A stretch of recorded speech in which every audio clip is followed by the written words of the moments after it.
The story of Ibrahim Traore begins not with a bang, but with a desperate plea for peace in a country ravaged by war.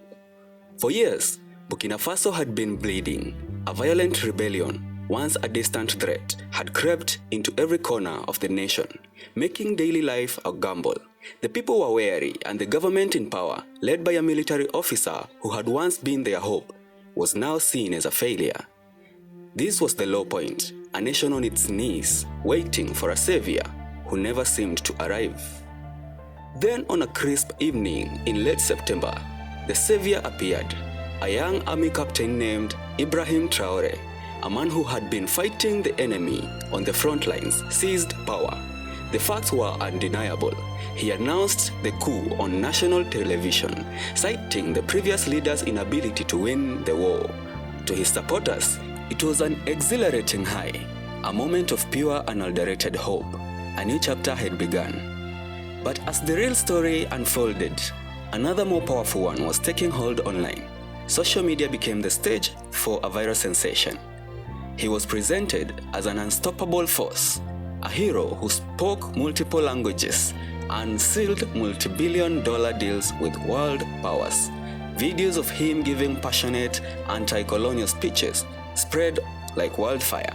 One particularly famous clip claimed that he had secured a massive grain deal, a moment of triumph for a nation struggling with food shortages. This was the hero narrative, a crafted narrative for a digital age. The truth, however, was a different story. The viral grain deal video turned out to be a deepfake, a digital forgery. Many of the other sensational claims were also unverified. This was the low point for the fairy tale, a moment where the powerful myth clashed with a more complex reality. Yet Traore's actions were not just digital illusions. He took bold real-world steps that electrified his base.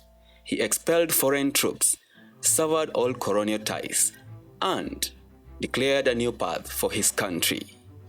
He nationalized gold mines and created state-owned companies to ensure the nation's wealth stayed at home. These were verifiable facts, and they cemented his image as a revolutionary leader who was truly fighting for his people. But with his new power came a shadow. The highs of his popular actions were often followed by the lows that drew fierce criticism. The security situation, despite his promises, worsened with a verifiable increase in civilian deaths. Reports from human rights groups documented a crackdown on dissent, with journalists and activists facing punishments.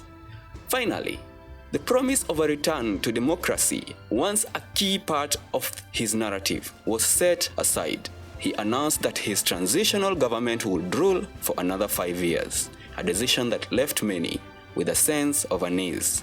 The story of Ibrahim Traore, therefore, is still being written. It is a dynamic tale of a hero rising from the front lines, a viral sensation that captivated a generation, a leader whose every triumph is followed by a moment of sobering reality. He is both the rebel captain, celebrated by the masses, and a figure of growing concern to his critics, a truly modern king whose kingdom is built on a foundation of both undeniable facts and powerful fictions. For more stories like these, subscribe and click the notification button.